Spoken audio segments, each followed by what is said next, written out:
Seigneur Jésus, merci de m'accompagner encore une fois ce soir. Merci d'avoir mis au cœur de mon petit-fils ton souvenir, ta mort, ta résurrection, et de voir qu'à travers tout ça, mais qu'il a eu le privilège de te recevoir dans sa vie. Alors, Père, que cette semence qu'il a reçue, que ce geste qu'il a posé dimanche, mais donne-lui vraiment la joie de pouvoir grandir encore.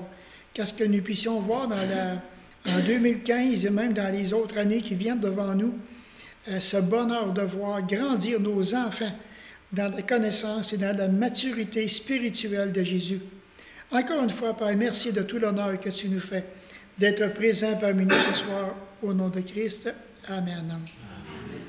Alors, encore là, je viens avec cette pensée que le plan de Dieu exige la maîtrise de soi, l'obéissance, la spiritualité, la sainteté et un pieux respect de la part des croyants.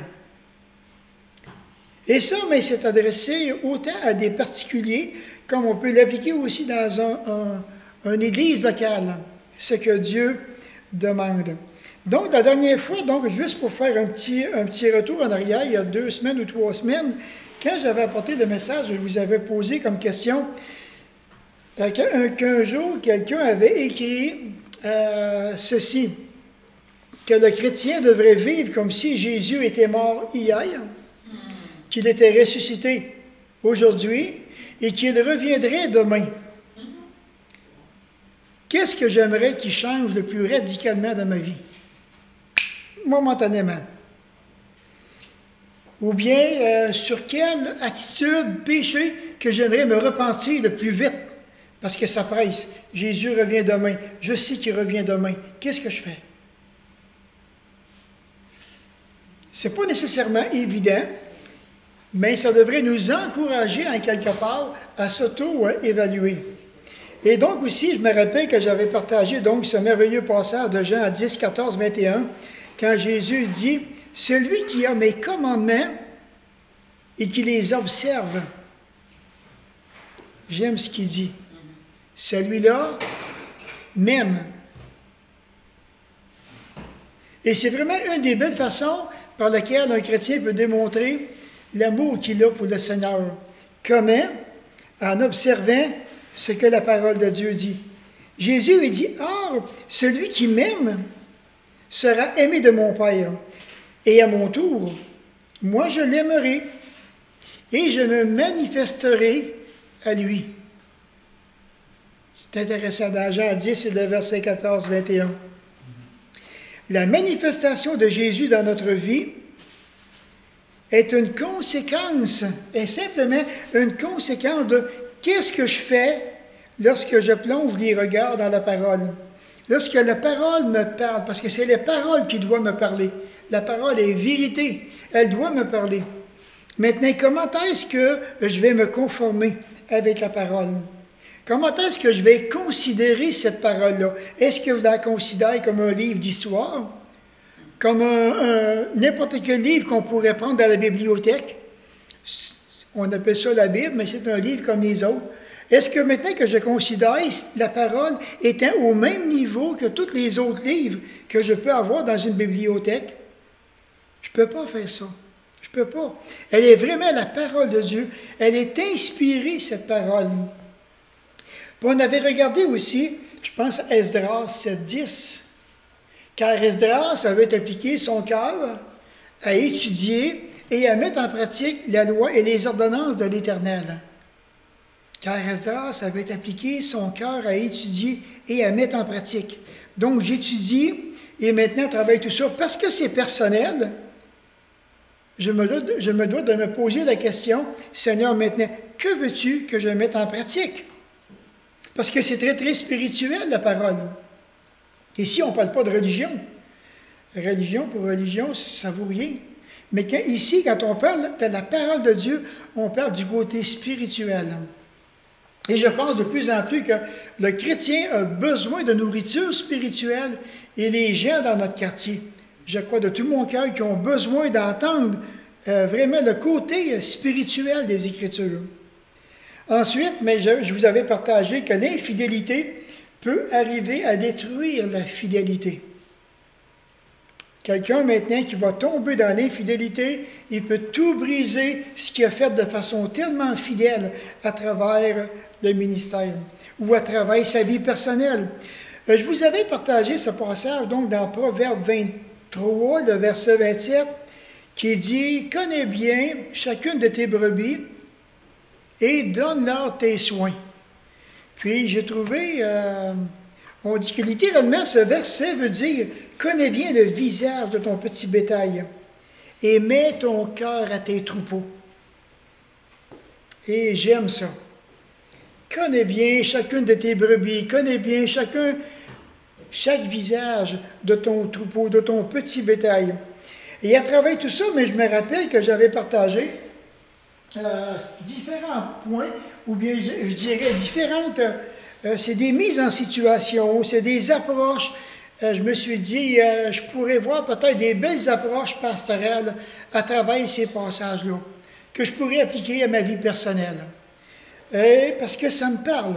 La parole de Dieu me parle. Puis je me suis dit, qu'est-ce que je fais lorsque je rencontre quelqu'un, par exemple, ou bien une personne qui a tombé dans un péché ou quoi que ce soit, ou quelqu'un maintenant qu'on doit reprendre. Alors, comme j'ai marqué au tableau, une des choses que j'aime à faire, j'aime vraiment à regarder les regards. Est-ce que les regards sont fuyants? Est-ce que les regards sont comme dans la lune? Est-ce que les regards s'élèvent? Ou bien, ça semble tellement lourd. Mais j'ai besoin de regarder la personne dans les yeux et d'être capable maintenant d'avoir cette proximité-là avec les gens, parce que là, on est en train de parler de quelque chose qui est vraiment sérieux. Alors, j'aime regarder personnellement droit dans les yeux. Et qu'est-ce que je vais essayer de faire? Mais personnellement, c'est d'appliquer mon cœur à essayer de bien comprendre quelle est la situation. Qu'est-ce qui s'est passé pour qu'une personne qui était tellement fidèle peut en arriver et tomber dans l'infidélité? Alors, il me manque un paquet de données. Et là, maintenant, je vais poser des questions parce que j'ai besoin de comprendre. Puis après ça, mais je me rappelle qu'on avait parlé de la situation de Laban et Jacob. Et de voir que Jacob, qui a travaillé pour Laban pendant des années et des années, et de voir que Jacob lui-même a dit, loin de moi, la pensée de profiter d'une situation quelconque envers toi, qui était devenu son beau-père. Puis je me suis dit, dans le ministère, il faut vraiment faire attention. Puis je lui ai dit, Seigneur, j'ai dit, sous aucune considération, je voudrais abuser de mon Église. Je n'ai pas le droit de faire ça. Je n'ai pas le droit. Ou bien abuser d'une situation quelconque qui se présenterait. Oh, personne ne le sait, c'est pas grave. Alors, je n'ai pas à agir en hypocrite. Alors, quand je vois ça, je me dis, je n'ai pas à profiter. Je ne suis pas un profiteur de situation non plus. Ensuite, on a vu que la fragilité, quand Ésaü qui a rencontré Jacob, et de voir qu'Ésaü voulait faire un bout de chemin avec Jacob, puis Jacob, il dit non, il dit on arrête ça là, il dit parce que autant le bétail, le petit bétail, comme les enfants, puis toute sa famille, il amène cette pensée, il dit la fragilité du cœur, les forces vont manquer, les incapacités de réfléchir. Non, il dit poursuis ton chemin, et moi je vais poursuivre mon chemin d'un autre côté. Et j'aime ça par rapport qu'il a été sensible à son troupeau. Jacob a gardé maintenant le troupeau qu'il avait, puis il y avait des animaux qui n'étaient pas forts, c'était des nouveaux-nés. Alors il s'est dit non, je ne peux pas continuer parce que m'en va tout faire périr mon troupeau. Et ça, maintenant, on se doit, moi je me suis dit, il y a une belle application en tant que berger, ce que je peux retirer de ce passage, de toujours prendre garde. Et ça, on voit ça dans Genèse 33, le verset 13. Il y a toujours une fragilité de cœur qui est là. Et puis maintenant, je me dois d'être sensible à cette fragilité de cœur pour ne pas non plus faire des choses ou bien avancer quand les gens n'ont plus les forces d'avancer. Et ça fait partie du travail du berger, d'être capable d'accompagner puis de donner sur mesure pour pas que les gens puissent se décourager. Aussi, faire face aux préjugés, parce qu'ici, dans 1 Samuel 17, 28, c'est David avec Goliath, lorsqu'il avait tué Goliath, que son frère qui est venu le voir, et puis qui a passé toutes sortes de commentaires à propos de David. des propos qui n'avaient aucun rapport. Et de voir que David, maintenant, a laissé les propos de côté, les préjugés de côté de son frère. Il a été maintenant au front et on connaît l'histoire. Il a pu travailler avec, il a pu même tuer Goliath. Et aussi, une des choses que personnellement que je fais, que j'aime beaucoup construire des tours. C'est-à-dire que lorsqu'on reprend quelqu'un qui a été fidèle, qui a tombé dans l'infidélité, maintenant, une des premières approches que je vais regarder, c'est la conscience. Après avoir bien compris maintenant un petit peu son background, puis qu'est-ce qui fait que la personne a tombé, qui a chuté, je vais maintenant poser des questions. Je vais maintenant m'approcher pour que cette personne-là soit touchée dans sa conscience. Et maintenant, après ça, donc, je vais rappeler aussi les beaux événements de fidélité que j'ai vus envers cette personne dans l'Assemblée. Je vais lui rappeler sa fidélité. Je vais lui rappeler sa foi. Je vais lui rappeler aussi sa repentance.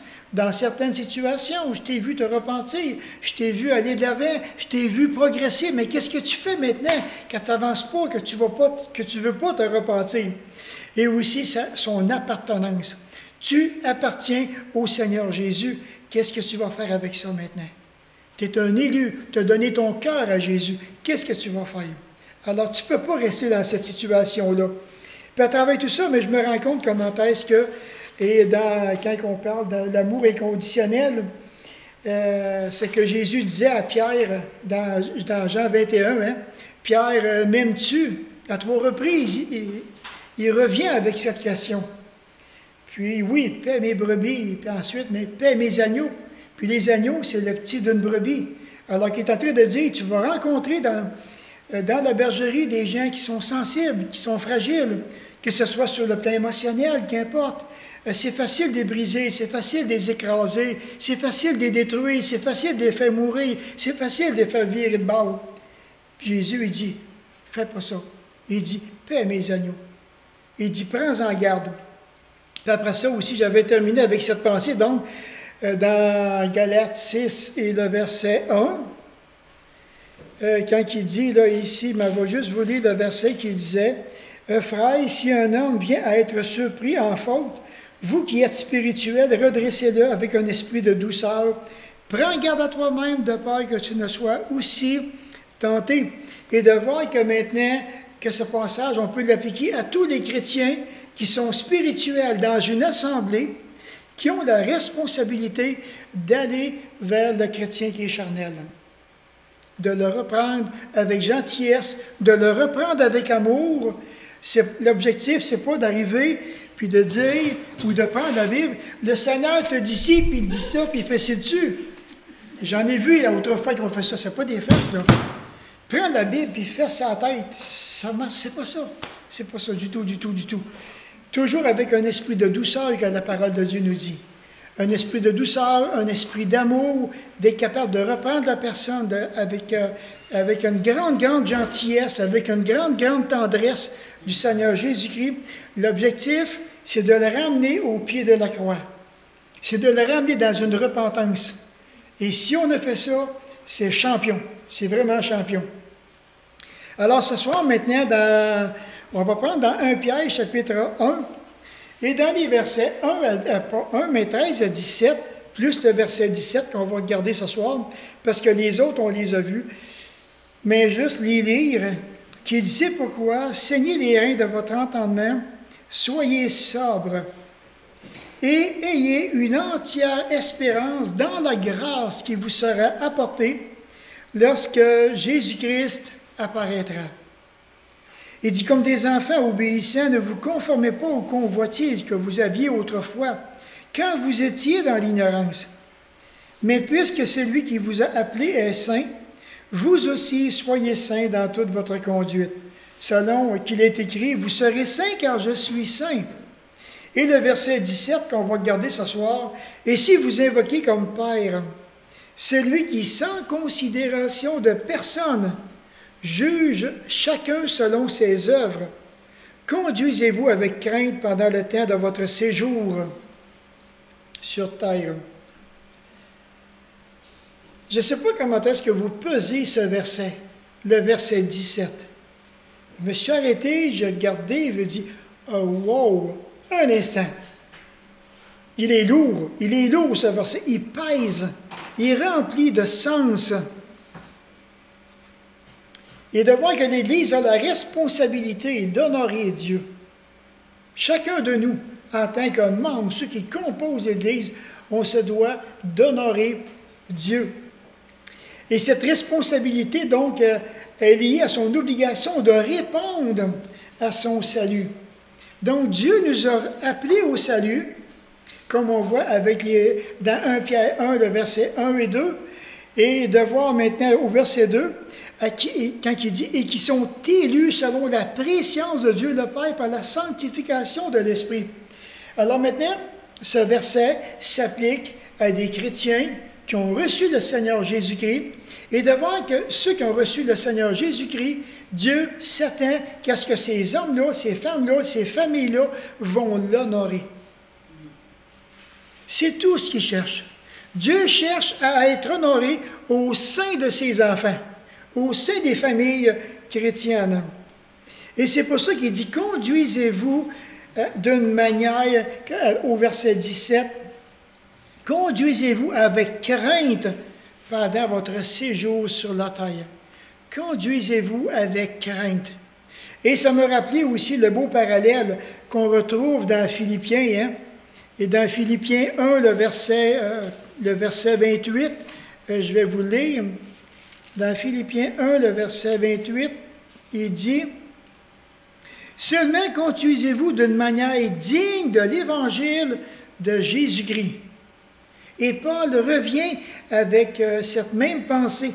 Marchez d'une manière digne de l'évangile de Jésus-Christ, qui veut dire conduisez-vous avec révérence. Conduisez-vous avec déférence. Maintenant, qu'est-ce que ces deux termes-là veulent dire? De se conduire avec révérence et de se conduire avec déférence. Je vais te voir le dictionnaire pour vous. Je vais te voir. Oh, le voyez-vous bien? OK. Donc, révérence qui veut dire, littéralement, conduisez-vous avec un grand respect. Il dit mêlé de retenue et même de crainte, qui veut dire allez pas trop loin. Conduisez-vous avec un respect des plus grands. Déférence, considération très respectueuse que l'on considère de quelqu'un. Et je pense que si une Église est en train de se conduire de cette façon, avec un grand respect, même il dit mêlé de retenue, il est en train de dire énervez-vous pas le pompon. Énervez-vous pas le pompon, restez bien calme. Et tout ça toujours avec une crainte. Alors je me suis dit, de quelle façon qu'une Église peut devenir indigne de Dieu? De quelle façon? Alors vous trouvez 3-4 choses ici. Ah, puis même, je pense que je l'ai mis. Oui. Une Église qui est sans retenue, par exemple, qui est sans respect, ne prospérera jamais. Et avec les années de vie chrétienne, avec un recul, quand je regarde en arrière, combien d'églises que je sais qui présentement ne vont tellement pas bien parce qu'ils sont sans respect. Il n'y a aucun respect dans l'église locale, aucun respect des membres les uns avec les autres. Et qu'est-ce qui arrive? C'est le schisme. Ça se déchire totalement. C'est fini. La deuxième des choses, une église, par exemple, sans considération, j'ai marqué de quelqu'un, entre parenthèses, le Seigneur court à sa perte. On est une église évangélique. On est des élus. C'est Jésus qui nous a rachetés. Alors, dans mon fort intérieur, ce que je devrais faire, c'est d'avoir vraiment une retenue à cause de Jésus-Christ, puis à cause de son omniprésence. Il est omniprésent. Il est là. Je ne peux pas l'ignorer. Il est présent. Ou bien une Église maintenant qui ne veille pas à la recommandation de la parole de Dieu. Et combien de fois que ça m'est arrivé? De voir des gens, de prendre la parole de Dieu, de vouloir les encourager par la parole. Attends un peu, là. Tu vas m'arrêter ça, là? Ça, il faut pas prendre tout ce qui est écrit là-dedans, ça, là. You, as-tu compris le salut comme faut? Qu'est-ce qui se passe avec toi? Et ça, on en voit donc des gens une Église qui ne veille pas du tout à la recommandation de ce que Dieu dit dans sa parole. C'est des chrétiens qui vont être charnels, qui vont s'opposer, qui vont briser l'Église locale. Ils vont briser. Et ça, c'est important qu'on puisse le voir, qu'on puisse le comprendre, qu'on puisse le discerner, parce que le jour que ça va arriver, on va savoir quoi faire avec ces gens-là. On va le savoir. Une autre personne, c'est que si les personnes en autorité ne considèrent pas, je vous dirais, l'Église avec respect, bien Dieu ne donnera pas ses bénédictions à l'Église locale. Alors, les gens qui sont en autorité, que ce soit le conseil, le pasteur qui est en place, on se doit d'avoir un respect immense pour notre Église locale. On doit maintenant traiter les frères et les sœurs avec la tendresse de Jésus-Christ. Sinon, qu'est-ce qui va arriver? On devient une Église ou bien un conseil indigne de la gloire de Dieu. Une Église, de même que tous les membres, doit se comporter avec maturité et respect. C'est ce que nous devrions trouver de plus en plus dans l'Église locale. Des gens, des hommes, des femmes, des familles qui grandissent dans un respect mutuel, dans un respect de l'autorité, dans un respect envers Jésus-Christ, un respect envers sa parole et dans une belle maturité spirituelle. Et ça, on a besoin de voir ça, parce que vous savez autant que moi que être intelligent, c'est quelque chose, mais être mature, c'est complètement différent. Beaucoup de gens aujourd'hui sont très intelligents, ils ne sont pas matures. Alors, si on prend quelqu'un, par exemple, qui pourrait être un corps de métier extraordinaire, qui est dans l'Église, qui a une belle apparence, qui parle beaucoup, on va le mettre maintenant en position, à quelque part, d'autorité. Il ne faut pas faire ça. C'est la gaffe. C'est la gaffe. Il ne faut pas faire ça. Parce que ça ne veut pas dire qu'il y a une maturité spirituelle pour maintenant bien diriger. Et ça, on a besoin de ça. Donc maintenant, ici, dans le verset 17, il dit « Et si vous invoquez comme Père ». Et là, je me suis arrêté, puis je me suis dit « Oh, que ça m'a rappelé un beau souvenir. » Ça m'a rappelé la première fois de ma vie que j'ai mis les pieds dans une église évangélique. J'ai accepté le Seigneur un lundi, et 2 jours après, le mercredi, j'étais à l'église avec mon épouse. Viens voir ça, on a une soirée de prière. Alors pour moi, j'étais certain si tu avais des « Je vous salue Marie » puis des chapelets, puis moi, j'avais cette arrière-plan-là dans ma tête. J'arrive là, puis je ne voyais aucun chapelet. Je dis, mais comment ça se passe? On va-tu se mettre à genoux? On va-tu faire quoi? Puis là, on se met en rond. Mais la première fois que j'ai entendu Père Céleste, je dis, qu'est-ce qui se passe ici? Non, mais je n'avais jamais entendu de ma vie Père Céleste. Moi, c'était Dieu, le bon Dieu ou le Seigneur. Mais là, j'entends Père Céleste. Et là, j'écoute les prières. Mais je vous le dis, ça m'a tellement excité, tellement excité, tellement encouragé de voir que je peux m'adresser à ce même Père qui est là, qui m'entend. Puis il dit, ici, vous invoquez comme Père. Ah non, ben j'étais tellement encouragé. Et à toutes les semaines, j'avais vraiment hâte d'arriver, puis de pouvoir retourner le mercredi pour être... Je me sentais comme faire partie de la gang. Je fais partie de la gang. On invoque tout le même Père. Hey, c'est extraordinaire, je capotais, je vous le dis. J'avais jamais entendu ça de ma vie. Dans Matthieu 7, et ça va avec un petit peu, parce que si vous invoquez comme Père, mais on l'invoque, puis qu'est-ce qu'on lui dit à ce Père-là? Mais dans Matthieu 7 et le verset 7 à 11, il dit « Demandez, et l'on vous donnera. Et du chercher, vous trouverez. Frappez, et l'on vous ouvrira. Car quiconque demande, reçoit. Celui qui cherche, trouve. Et l'on ouvre à celui qui frappe. Lequel de vous donnera une pierre à son fils s'il lui demande du pain? Ou s'il demande un poisson, lui donnera-t-il un serpent? Si donc méchant comme vous l'êtes, vous savez donner de bonnes choses à vos enfants, à combien plus forte raison votre Père qui est dans les cieux donnera-t-il de bonnes choses à ceux qui les lui demandent? Bon, au moins, je savais une chose à travers ce passage-là, que j'étais un père méchant. Si donc méchant comme vous l'êtes, OK, oui, c'est correct. Je prends ma pelule et je m'en vais me corriger. Et combien de fois que nos enfants vont nous demander des choses? Et puis, bien entendu, comme il dit, on ne n'ira pas donner du poison à nos enfants. À moins de vraiment être malade, je ne sais pas quoi. C'est pas ça qu'on va faire. En tant qu'humain, on va donner le maximum de ce qu'on peut donner à nos enfants de bien. Puis Jésus, il dit, imaginez le Père Céleste, tout ce qu'il peut vous donner. Mais il ne dit pas ça, il dit demandez. Il dit invoquez-moi. Et lorsqu'on est dans... Et j'aime ça parce que c'est vraiment des bons moments de prière.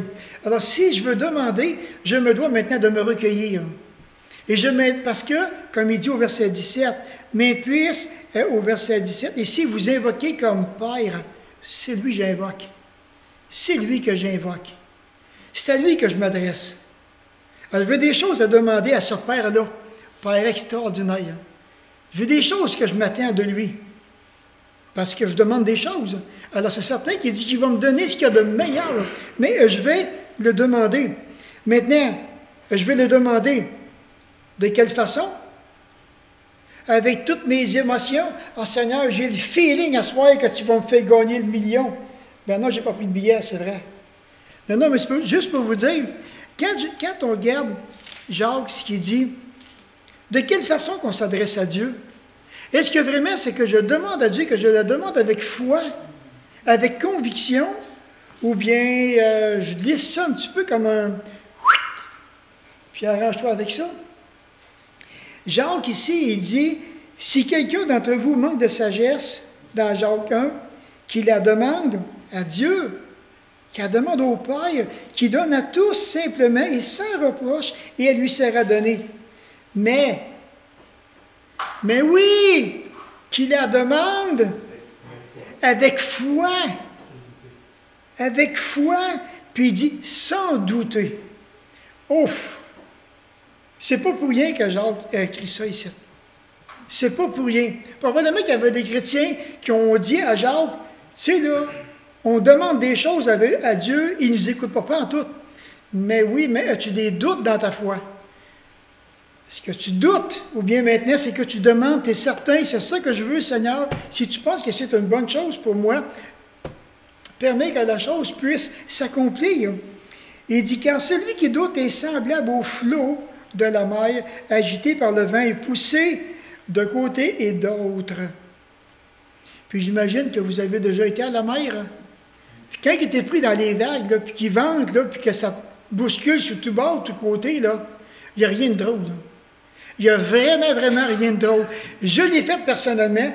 C'est fatigant, c'est épuisant, et tu as juste le goût de faire une chose, c'est de sortir de là. Et là, maintenant, on peut comprendre quand il dit qu'un homme qui doute, il est pareil comme ça. Il y a vraiment, vraiment une belle image que Jacques amène. Puis Jacques, il va un petit peu plus loin.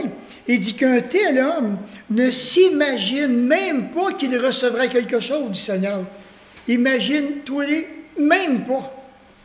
Pense pas à ça. Tu ne l'auras jamais. Tu ne l'auras pas. Alors maintenant, on veut prier avec foi, on veut mettre ça maintenant dans la volonté de notre Père Céleste, et on attend des bonnes nouvelles de notre Père Céleste. Puis dans Hébreux 11, 1, qu'est-ce que la foi? La foi est une ferme assurance des choses qu'on espère, sans douter. Sans douter. Mais maintenant, la question que je me suis posée, c'est que, est-ce que vraiment que nous connaissons le Père? Est-ce que nous connaissons la personne à qui on s'adresse? Savons-nous réellement qui il est? Ou bien maintenant, c'est juste superficiel, puis je vais lancer ma prière comme ça, puis je veux penser qu'elle va monter plus haut que le plafond, puis je suis à peu près certain que Dieu va m'entendre. Hey, mon ami, ça me rappelait ce que Paul dit, hein? Quand il commence ses lettres, il dit que la grâce et la paix vous soient données de la part de Dieu, notre Père et du Seigneur Jésus-Christ. J'aime ça parce qu'il est en train de dire que la grâce et la paix, c'est à vous autres, les gars. C'est à vous autres, l'Église, la grâce et la paix. Qu'est-ce que vous faites avec la grâce et la paix que Dieu veut vous donner? La recevez-vous, l'appréciez-vous, la considérez-vous, remerciez-vous Dieu pour la grâce et la paix qu'il vous donne. Ça nous appartient, c'est vraiment merveilleux. Puis c'est intéressant de voir un petit peu plus loin dans Éphésiens 3,14, Paul il dit à travers tout ça, il dit, « C'est pourquoi je fléchis les genoux devant le Père. » Je fléchis les genoux devant le Père. Et là, je me suis arrêté puis je me suis dit, ça n'en reste que ça serait la position que le chrétien devrait avoir, c'est-à-dire à genoux, en train de prier. Est-ce que vraiment que c'est ça que tu es en train de dire? Et de voir que c'est tellement agréable lorsqu'on peut se présenter devant Dieu. On n'a pas besoin d'être apeuré. On n'a pas besoin de dire, mais Dieu va me sauver avec une masse et un marteau. Ou bien Dieu va me faire la baboune. Jamais qu'il va me faire la baboune. Il m'aime bien trop pour ça. Il a donné Jésus pour moi. Alors, il m'encourage à venir vers lui. Et de voir que le Père, c'est un Père qui est tendre. C'est un Père qui est aimant. C'est un Père qui est accueillant, qui est recevant. C'est un Père qui veut prendre soin. C'est un Père qui veut te démontrer sa compassion, son amour, sa tendresse. Hey, mon ami! On dit qu'un père humain qui aime ses enfants ne les repousse jamais. Puis pour qu'un père puisse repousser ses enfants puis les envoyer au diable, il faut qu'il se passe de quoi? D'extrêmement grave. D'extrêmement grave. Ça ne m'a jamais effleuré l'esprit d'envoyer mes enfants aussi loin, même s'ils sont désobéissants, même s'ils sont ingrats. Je veux tellement faire pour les gagner à Jésus-Christ. Alors maintenant, ici, je me suis dit, nous pouvons avoir toutes sortes de postures pour prier. Alors, quand que je regarde dans Genèse 18 et le verset 22, avec Sodome et Gomorrhe, par exemple, lorsqu'Abraham intercédait pour Sodome et Gomorrhe, il dit, Abraham se tient à la présence de l'Éternel. Il est là, et dans sa présence à lui, le passage ne dit pas comment est-ce qu'il est, et juste le verset suivant, il dit, Abraham s'approchait de l'Éternel et dit, pensez-vous que ce n'est pas agréable? Abraham s'approchait de Dieu. Puis quand on est dans la prière, là, ça devrait être ça qui devrait être, je vous dirais, le feeling. J'aime pas utiliser ça. Là.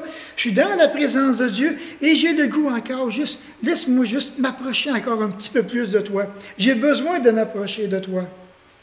Dans un autre passage ici, il est dit, dans 1 Chronique 17,16, David priait pour la construction du temple.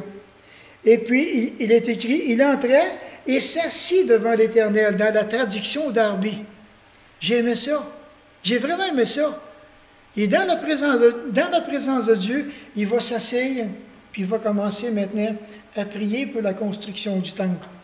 Puis c'est intéressant de voir toute l'histoire, qu'est-ce qui se passe par après. Ensuite, mais c'est certain que je ne pouvais pas passer à côté de cette pensée. Donc, Jésus lui-même, dans le jardin de Gethsémani, quand il est dans les dernières heures de sa vie, qu'il se présente, qu'il y va, puis à 3 reprises, qu'est-ce qu'il fait? Il se jette le visage contre terre. Ô Père, s'il est possible que cette coupe s'éloigne de moi, toutefois non pas ma volonté, mais la tienne. C'est vraiment intéressant. Je ne sais pas si vous l'avez déjà fait. Je ne sais pas maintenant de quelle façon comment vous vous y prenez. Je ne sais pas si vous avez déjà pris un temps de prière et de vous être agenouillé, de vous être couché, de vous être assis. Puis je vous dirais, vous posez comme question, quelle est la position la plus belle que vous aimez? J'ai fait tout un petit peu. Je les ai faites. Je l'ai essayé avec un petit peu comme le front jusqu'à terre. Il veut dire, m'essayer ça pour voir ce que ça fait. Non, ben, on essaye tout, là. Jésus, il faisait, pourquoi je ne le fais pas, moi? Je vais l'essayer pour voir qu'est-ce que ça fait. Vous la serrez, OK? Donc, l'expression fléchir les genoux, ça peut signifier plusieurs choses. Ça pourrait être une attitude, par exemple, de soumission, une attitude de reconnaissance, de fait que nous sommes devant quelqu'un, dans le fond, qui est en haute estime d'autorité supérieure. Donc, ça pourrait ressembler à cela. On dit que fléchir le genou devant Dieu, par exemple, dans des moments intenses. Je ne sais pas si ça vous est déjà arrivé. Vous vivez des moments intenses sur le plan personnel, sur le plan émotionnel, et là, tout d'un coup, vous ressentez le besoin ou l'urgence. Non, là, il faut vraiment que je prenne une position. Je vais me mettre à genoux et je vais implorer mon Père. Parce que Pierre, il dit, et si vous invoquez comme Père, et c'est lui que je veux vraiment invoquer. Ou bien lorsque maintenant que le cœur est horrifié, qui est brisé, comme on voit dans Esdras, qui avait appris le mariage des Juifs avec un autre, avec les voisins païens. Prenez Esdras, chapitre 9, et le verset 5 et 6, par exemple. Esdras, le verset 9. Et chapitre 9 et le verset 5 et 6. Et de voir qu'Esdras, maintenant, va venir, il va confesser les péchés à son Dieu. Il dit, puis, au moment de l'offrande du soir, je me levai du sein de mon humiliation, avec mes vêtements et mon manteau déchirés. Je tombai à genoux. J'étendis les mains vers l'Éternel, mon Dieu, et je dis, mon Dieu, je suis dans la confusion et j'ai honte. Ô mon Dieu, de lever ma face vers toi, car nos iniquités se sont multipliées par-dessus nos têtes et nos fautes ont atteint jusqu'aux cieux. Quelle belle attitude, quelle belle humilité. Et peut-être que ça peut nous arriver à nous aussi, des moments là où on est dans la confusion, qu'on a honte, qu'on n'ose même pas tourner les regards vers le Seigneur. J'ose même pas lever parce que j'ai trop honte de ce que j'ai fait. Et de voir que maintenant, on va implorer notre Père. Daniel, prenez Daniel. Vous allez voir Ézéchiel, Daniel, chapitre 6 et le verset 10. Alors, Daniel, un jour, il a eu tout un impact dans ma vie. Je l'ai appliqué dans ma vie personnelle. Et je me rappelle, dans cette phase-là de ma vie, c'était quasiment euphorique qu'on dit, là. Mais il dit, lorsque Daniel sut le décret était écrit, il se retira dans sa maison où les fenêtres de la chambre supérieure étaient ouvertes dans la direction de Jérusalem. Et 3 fois par jour, il se mettait à genoux, il priait, il louait son Dieu comme il le faisait auparavant.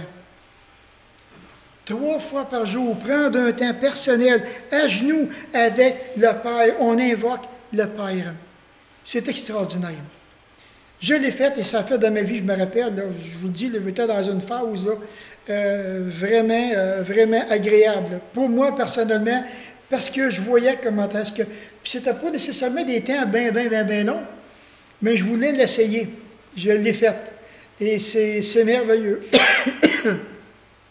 Paul qui a prié pour les anciens d'Éphèse, hein, il se mit à genoux avec eux et priait sur le bord de la mer. Dans Acte 20, le verset 26, c'est ce qu'il est écrit. Et de voir que lorsque Paul, même il a prié pour les chrétiens d'Éphèse, il se sent poussé encore à fléchir le genou devant le Père. Parce que pour eux, parce que pour Paul, c'était sa position de révérence qu'il voulait donner à Dieu, par respect, qu'il le reconnaissait vraiment comme, je dirais, comme une autorité vraiment au-dessus de lui. Et comment est-ce qu'on a besoin maintenant de s'arrêter puis de voir maintenant qu'est-ce qu'on fait avec la prière? Est-ce que vous êtes des hommes et des femmes de prière? Est-ce que vraiment que c'est quelque chose que vous prenez à cœur de prier, de vous adresser au Père? Ou bien maintenant c'est superficiel, ou bien je prie quand j'ai le temps, quand ça me tente, ou bien maintenant ça sera le temps de prendre un moment avec Dieu, je vais le repousser, ou bien je peux faire demain, ou bien une autre fois, je n'ai pas le temps pendant tout. Mais qu'est-ce qu'on fait avec la prière? Est-ce que c'est quelque chose qui est fidèle? Êtes-vous fidèlement attaché à la prière? Est-ce que vous rencontrez Dieu sur une base personnelle? Tous les jours? tous les jours. Pas juste quand ça va mal ou bien quand ça va bien, mais qu'est-ce que vous faites avec la prière? Et nous sommes conscients que la vie est courte. Quand on regarde au début de l'histoire de Genèse, il y a des hommes et des femmes qui vivaient 500, 600, 700, 800, puis 900 ans. Puis Jacques qui nous dit que notre vie est comme un souffle qui passe. C'est terminé. Pas long. Rendu à 75 ans, rendu à 80 ans, tu regardes ça, tu te dis, ça se peut pas. Je vous l'ai dit qu'il y avait une journée spéciale demain. Je vous l'ai dit. Quand je regarde ça, je me dis, ça se peut pas. Ben voyons donc. Alors c'est pour ça que maintenant, on est encouragé à se conduire avec crainte pendant notre séjour ici-bas sur la terre.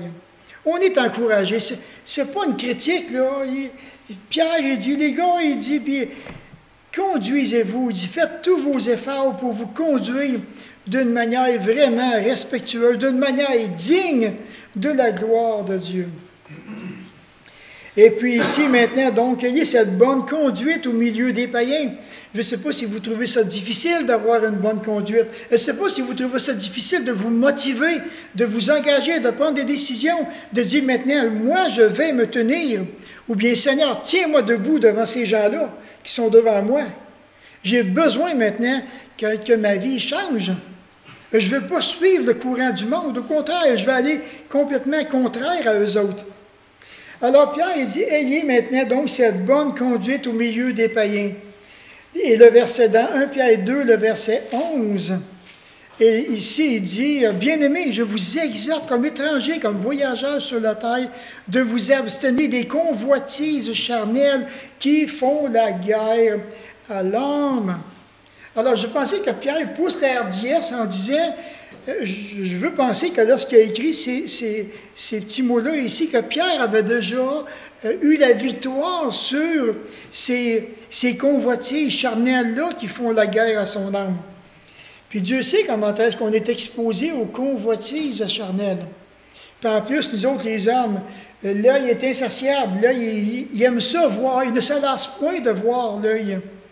Et durant la journée, qu'on soit chez nous, qu'on regarde la télévision, qu'on aille dans un centre d'achat, on est constamment exposé devant des choses pour nous faire pécher, pour nous faire chuter.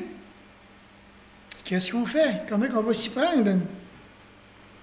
Et de voir maintenant ici, vous savez, je ne sais pas combien il y a de guerres présentement dans le monde entier, j'en ai aucune idée. Vous savez autant que moi que lorsqu'il y a des guerres, il y a quelque chose, il y a quelqu'un à quelque part qui paye le prix. Regardez, par exemple, dans le nord de l'Irak, présentement, là, avec les Kurdes, là, il y a des enfants là, qui se font littéralement décapiter. On coupe la tête, là, à des enfants. Puis vous savez que notre frère, là, justement, qui est dans l'armée, là, notre frère Daniel, il part vendredi, là. Puis j'ai demandé, j'ai posé la question, je lui ai dit, qu'est-ce que tu vas faire? Parce que là, ils vont atterrir au Koweït. Je lui ai dit, qu'est-ce que tu vas faire, Dan? Et il dit, on va aller détruire ces gars-là. C'est notre mission, d'aller détruire ces gars-là, qui sont en train de tuer des enfants, qui sont en train de les décapiter. C'est la mission que le Canada confie à nos soldats. Peut-être qu'il va y en avoir d'autres dans la coalition qui vont entrer avec tout ça, mais c'est du massacre. Ça ne peut pas continuer. Effectivement, c'est la décapitation, puis c'est fou. Donc, alors, je crois qu'il y a des guerres encore plus dévastatrices quand on s'y arrête.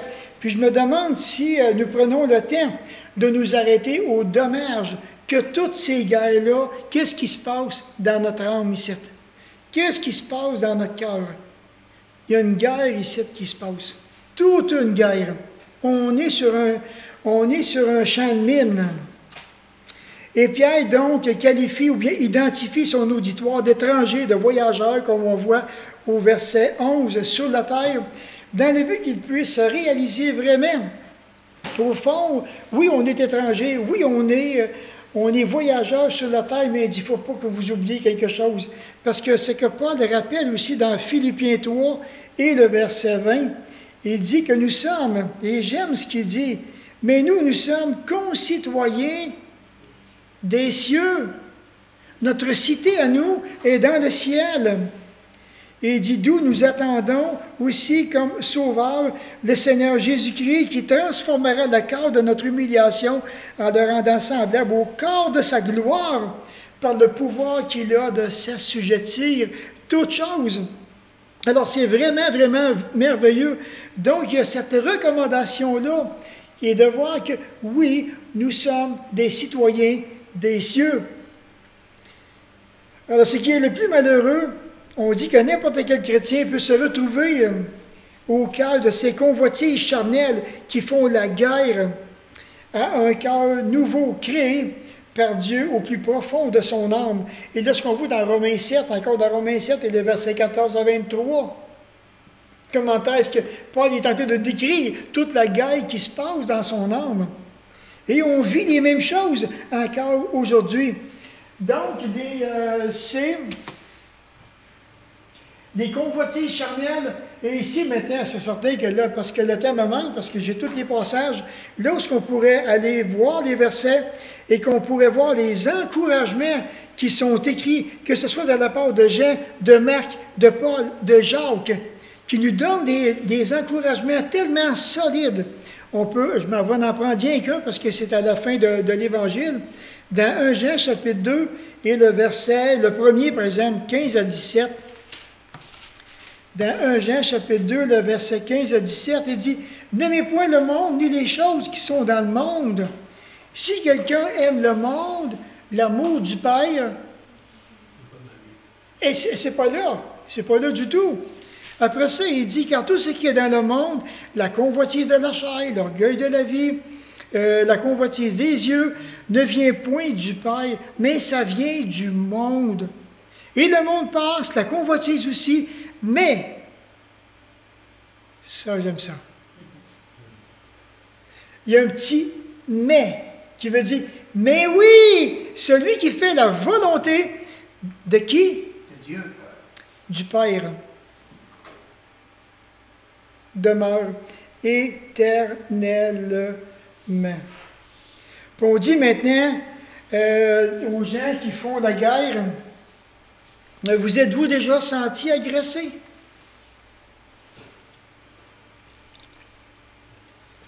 Ah, on va dire, ben non, je vais jamais être agressé, là. Eh oui, je pense que oui. Je pense que oui. Plusieurs d'entre nous, on a été bien agressés, même sur le plan émotionnel. On a été agressés. Puis ici, on dit que le terme maintenant qui font la guerre, ici, il est question d'une agression constante et féroce qui a lieu dans l'âme. Une torture, on dit une torture de guerre civile. On n'a jamais été torturé dans notre esprit. Moi, oui, je l'avoue humblement. Oui. Agressé, oui. Je suis dans un combat, je suis dans une guerre. Mais celui qui fait la volonté du Père, il va s'en sortir. Je termine avec ça, avec cette question. Qui peut s'abstenir des convoitises charnelles? Qui?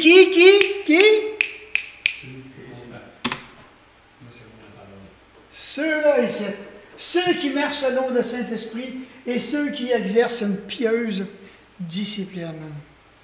Ces gens-là vont vraiment s'abstenir de convoitises charnelles. Oui, c'est une lutte, oui, c'est un combat, mais en même temps, oui, c'est une victoire. Et ça, cette victoire-là, elle est à la portée de chacun de nous. C'est à nous maintenant de la saisir, cette belle victoire. Alors maintenant, encore là, c'est vraiment intéressant de voir que si je reviens avec ce merveilleux passage pour terminer, de notre ami Pierre, hein, et si vous invoquez comme Père celui qui juge selon l'œuvre de chacun sans favoritisme. Il n'y a pas de favoritisme chez Dieu. Alors qu'on soit jeune, qu'on soit vieux, qu'on soit beau, que l'on soit laid, qu'importe, qu'on soit doux, que l'on soit vraiment révolté, s'il y a à nous reprendre, il va nous reprendre, puisqu'il n'y a pas de favoritisme chez Dieu. Conduisez-vous avec crainte pendant votre séjour ici-bas sur la terre. On va se courber dans un mot de prière, s'il vous plaît. Alors, Seigneur Jésus, je veux te remercier pour ta parole. Puis je te prie afin que tu puisses encourager l'Église. Encourage-nous, Seigneur, à nous conduire d'une manière digne de l'Évangile, à nous conduire comme toi-même. Tu aimerais que nous puissions nous conduire dans un monde pervers, dans un monde perdu. Et merci, mon Père, à l'avance de la façon dont tu vas t'y prendre. Merci de la façon aussi dont tu vas nous encourager à travers ta parole. Seigneur, permets que nos vies puissent être vraiment honorables pour toi. Au nom de Christ, Amen.